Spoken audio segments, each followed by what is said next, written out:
Hi, I'm Eileen O'Rourke. I teach second grade at Carlstadt Public School. I'm so excited to talk to you today about how to catch a turkey. This is a really entertaining story told as a narrative by the turkey, who is the main character. He's supposed to be part of a school play, but he gets stage fright. He escapes his pen and he runs all over the school, being chased by the students, the lunch ladies, and the principal. And he ends up on the stage again. You'll have to read the book to find out what happens next.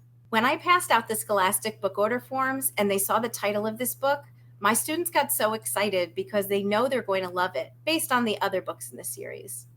This is a great story to teach the skill of sequencing.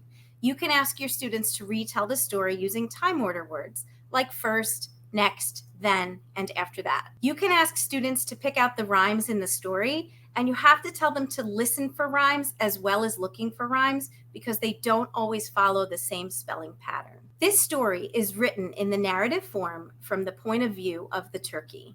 You could ask your students to choose another character in the story and rewrite the story from that character's point of view. Besides vivid language, the story also has a great idiom. My heart was racing.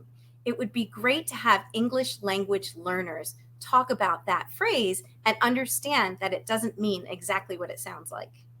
This is a really interactive story because it gets the kids really silly and laughing, and then they try to anticipate what's going to happen next. The illustrations in this story are amazing. You could ask your students to reimagine this story happening in their own house. And that's an activity you could ask for students to do if they're using virtual learning. Once your students read about how this turkey overcomes his stage fright, they might want to create an alternate ending for the story. Students can take part in a shared writing where the class works together to create a story about trying to catch a turkey in their own school, and they'll have fun adding details about their school and drawing the pictures too. Of course, you'll want to read this story to your students around Thanksgiving, but it's a great mentor text to revisit during your how-to writing unit.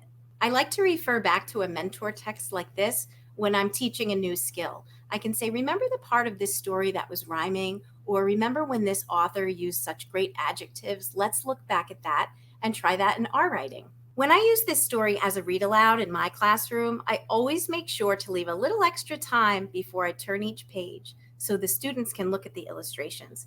There's so much going on each page. This book is great for sequencing, rhyming, and point of view. You should add it to your home and classroom library.